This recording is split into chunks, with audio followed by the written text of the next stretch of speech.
I'm a queen. And queens don't marry men like him. She said about me after her father asked about marriage at a family dinner. I smiled, wished her well, and walked away. Now her king has cheated on her with her best friend, and she's desperately texting me. Hey viewers, before we move on to the video, please make sure to subscribe to the channel and hit the like button if you want to see more stories like this. Thanks. It wasn't a sudden thing, the change in Sarah. It was more like watching a statue being slowly eroded by the wind. Tiny pieces flaking away until the person you once knew was just a different shape. For 5 years, I was the one who saw her through grad school, through 3 dead-end jobs, and through the family drama she said ruined her Christmas every single year. I was the reliable one, the stable one. The guy who'd bring her coffee every morning before her lecture, who'd sit with her in the car for hours just so she could vent, and who never once complained about being the plus one at all her events. I didn't mind being the quiet one in the corner because I genuinely believed she was a good person underneath all the noise. My friends told me I was too generous, that I was letting her walk all over me. I always just told them they didn't get it. They didn't see the woman who'd cry on my shoulder after a bad day or who'd hold my hand under the table when she was nervous. Things really started to change when she got her new job in marketing. It wasn't a huge promotion, but it came with a new social circle and, more importantly, a new boss. A guy named David. She talked about him constantly. At first, it was just David said this or David thinks that. Soon, it became David would never have let that happen, and David is on a completely different level. I started to feel less like her partner and more like a permanent fixture in her background. My job was a steady one in logistics, something I'd built from the ground up and was proud of. It gave me the freedom to work from home most days and allowed me to provide for us without stress. For her, though, it was a problem. She started calling it unambitious and safe. Alex, you have to get out of that job, she said to me one night, scrolling through her phone. It's just a little boring. My coworkers are all talking about investing in crypto and starting their own companies. It's a different world. I tried to tell her that I liked my job, that it provided a great life for us, but she just waved her hand dismissively. Yeah, I know. It's fine. It's just not great. I swallowed the comment and let it go. I had a long history of letting her little digs go. I chalked it up to stress or her big personality. The last 6 months, she'd been distant. We'd stopped having quiet dinners at home and started going to loud, crowded restaurants with her new friends. She'd get bored easily, pulling out her phone and just disappearing into her new social media world, her face lit up by the screen. I'd sit there, sipping my drink, feeling like a stranger. Then came the dinner. It was at her parents' house, a big, formal event. Her entire extended family was there, including her judgmental aunt and her 2 smug cousins. Sarah was in her element, holding court at the center of the table, talking loudly about David and her new work family. I sat there politely, nodding along, waiting for a chance to get a word in. I kept thinking of all the times I had driven her to this house for holidays, all the times I had spent hours helping her parents with their yard work, all the times I had been there for her when she was at her lowest. It felt like none of it mattered. At one point, her dad, a kind man who had always liked me, made an offhand comment. So, when are you 2 going to tie the knot? Alex is a good man. He'll make a great husband. The table went quiet. Sarah's eyes, which had been sparkling with all her new ambition, went cold. She looked at me, then back at her dad, a small, knowing smirk on her lips. It was a look I'd never seen before, smug, condescending, and just a little bit cruel. Oh, Dad, she said, her voice dripping with an almost theatrical pity. She then looked directly at me, as if I were a child. Look, Alex is a good person. He's sweet, and he's safe. But he's not what I need. She turned to her family, a grand gesture of a confident woman telling a simple truth. Her voice was loud and clear, carrying across the entire table. The truth is, my life is on a different trajectory now. I'm a queen, and queens don't marry men like him. I didn't say a word. I just looked at her, at the smirk I now recognized as a mask, and felt nothing. The rage I thought would come never did. It was just a hollow, quiet calm. Like the moment after a storm passes and the air goes still. I slowly pushed my chair back, the legs scraping against the hardwood floor, a sound that cut through the silence she had created. The entire table was staring. They were waiting for me to break, to scream, to cry, to prove her right. I stood up, looked her in the eye, and gave her a small, almost imperceptible nod. A final acknowledgement of the person she once was. "Then I hope you find your king," I said, my voice low and steady. I didn't raise it. I didn't need to. Every person at the table heard me. I gave her one last look of complete and utter finality, then turned and walked out of the room. I didn't rush.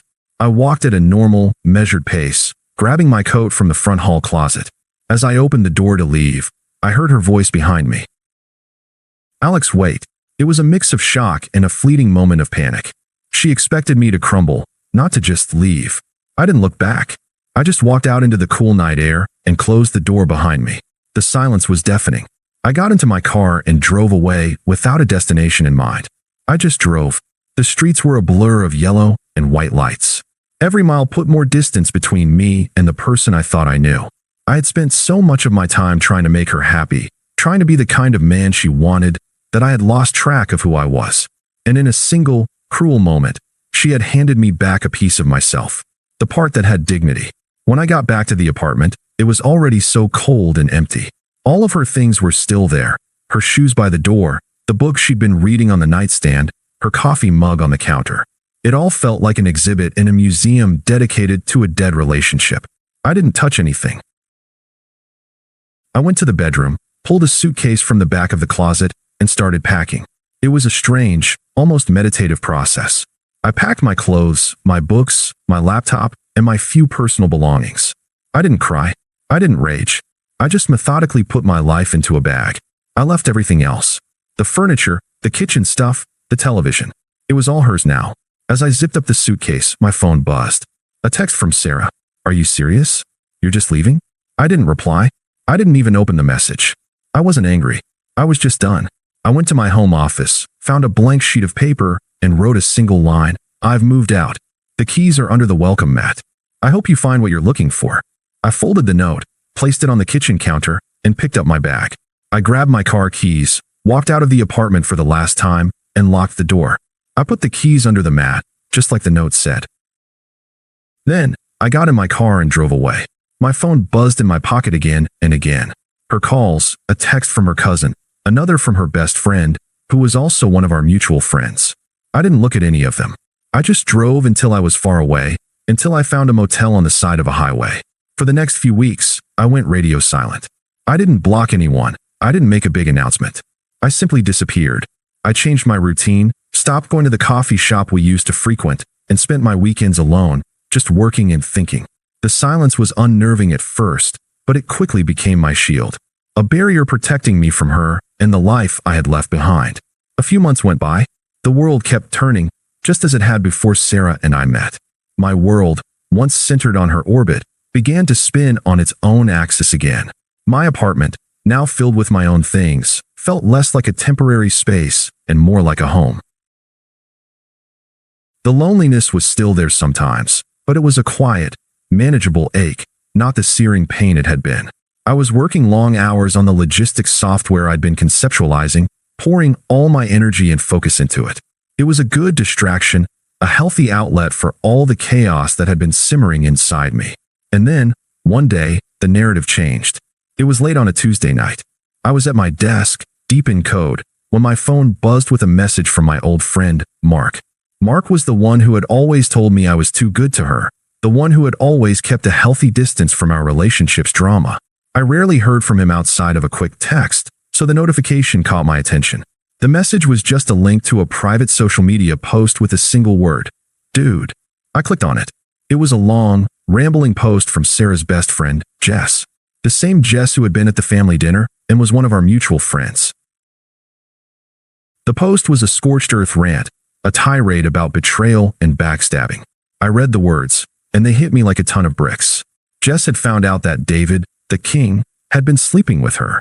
Not just once, but for months.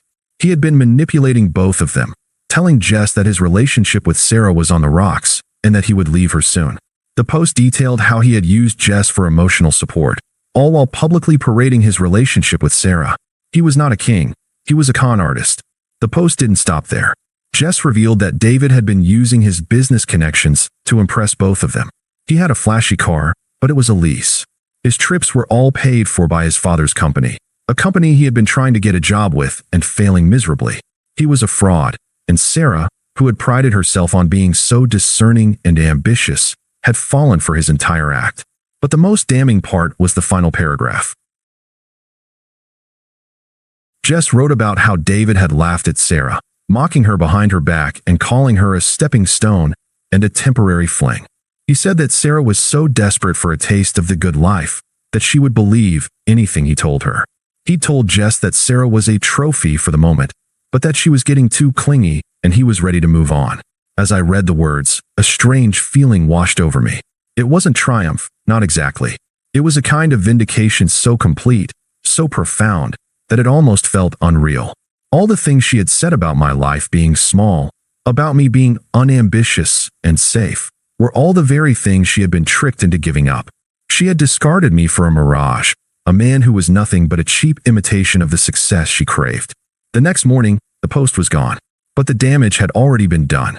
Other people had seen it, and the rumor mill was churning. I started getting texts from people I hadn't spoken to in years. "Did you hear about Sarah? I'm so sorry, dude. I always knew he was a jerk." I just wrote back, "It's all good. I'm just focused on my work," and left it at that. I wasn't going to gloat. The irony of the situation was its own reward. The universe, it seemed, had a sense of poetic justice after all. The queen who had discarded me for her king had been betrayed by him in the most public and humiliating way possible. Her kingdom was burning, and I was just quietly watching the smoke from a safe distance. The first few weeks after the post went viral were quiet. I figured she was too humiliated to reach out. But a few weeks turned into a month, and then another. The dam, it seemed, was finally breaking. It started with a text from an unknown number. "Hey, it's me, Sarah." I didn't reply. I just deleted the message and went back to my work. My mind didn't even register a spike in frustration or anger. It was just a weird piece of spam, a ghost from a past life. A few days later, a text came from the same number, but this time, it was a little more frantic. "I know you're probably mad. I just want to talk. Please." Still nothing. The power of silence was astonishing. The less I gave her, the more she seemed to want it. Then, the messages started escalating. She started sending long, rambling paragraphs about how sorry she was, how she made a mistake, how David wasn't what she thought he was. She tried to rewrite history, portraying our breakup as a mutual thing, a misunderstanding, something we both needed to grow from. I could practically hear her voice in the text, spinning the narrative to make herself look like a victim, not the architect of her own destruction. But the worst part wasn't the texts, it was the calls. She started calling from blocked numbers. My phone would ring, and I would see unknown caller flash across the screen. I knew it was her, so I just let it go to voicemail. After the fifth call, I started listening to the voicemails. At first, it was just her crying, sniffling, and saying my name. Then, the desperation turned to anger. "Why won't you just answer me?" she'd scream into the phone. "I'm trying to apologize. Why are you being like this?" Her desperation soon turned to manipulation. She started contacting people I cared about. My mom called me one afternoon. "Alex," she said, her voice hesitant, "I just got a call from Sarah. She said she's really sorry, and she wants to know why you won't talk to her." I told my mom the brief version of what happened. She was furious, both at Sarah and at herself for even taking the call. I told her that what she did was unforgivable and that she needs to leave you alone, my mom said. "Don't you worry about it, honey. She won't be calling me again." Next came a text from my best friend. "Sarah just slid into my DMs asking for your number. Said she's worried about you and just wants to know you're okay." I sent her a gif of a ghost. He wasn't as polite as my mom, and I loved him for it. Her attempts became a relentless, pathetic assault on my peace. She was a queen without a kingdom, and she was doing everything she could to get back into the one she so carelessly discarded. But my walls were up, and my silence was fortified with the knowledge that she was irrelevant to my happiness. My life was finally my own, and there was no room for her. The truth was, she was no longer a person to me. She was a cautionary tale. Months turned into a year. The logistics software I had been working on was a massive success. I had sold the initial prototype to a large company and was now a co-founder of my own startup. I had a new apartment, a new group of friends, and, most importantly, a peace I hadn't felt in a very long time. The final encounter happened at a mutual friend's wedding. It was a beautiful, sun-drenched day, and I was in my element, talking and laughing with old friends. I was happy, genuinely, authentically happy. Then I saw her. She was standing alone by the buffet table, clutching a small plate of appetizers, looking around the room like she was searching for someone. She saw me, and her eyes went wide. She started walking toward me, a desperate, determined look on her face. "Alex," she said, her voice hushed. She was wearing a dress that looked expensive, but it seemed to swallow her. Her hair wasn't as polished, her face looked tired. The queen was no longer. She was just Sarah. I just stood there, waiting. I wasn't going to make it easy for her. I can't believe it's you," she said, trying to force a laugh. "You look so good, so successful." She gestured around the room. "I've heard about what you're doing. It's amazing." I gave her a small, polite nod. "Thanks. I have to talk to you," she said, lowering her voice. "I'm so sorry, Alex. About everything. What I said at the dinner, it was a mistake.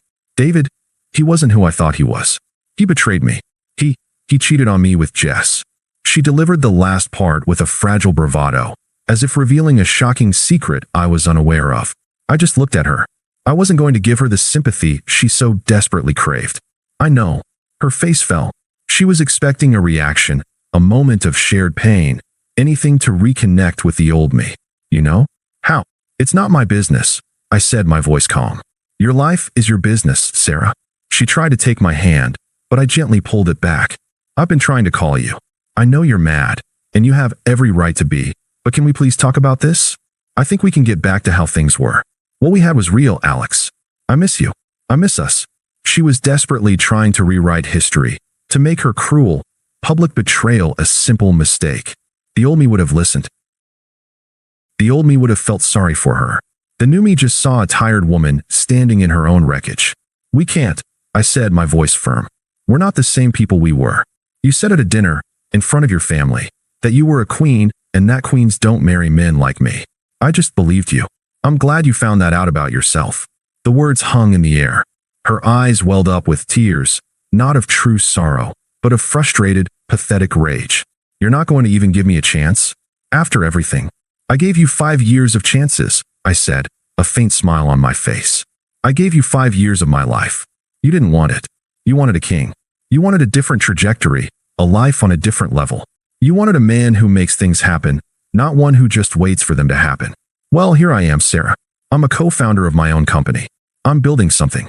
I am a man who makes things happen. I'm building a great life for myself. It's just not for you." I didn't wait for her response. I simply turned and walked away, back toward the celebration. I was in a different place, a different life. She was a footnote in my past, a lesson learned. The queen who discarded her good man for a king was now alone, begging for a space in a kingdom she had already destroyed. Thanks for watching. Make sure to subscribe to the channel and hit the like button. What do you think about this story? Share it in the comments.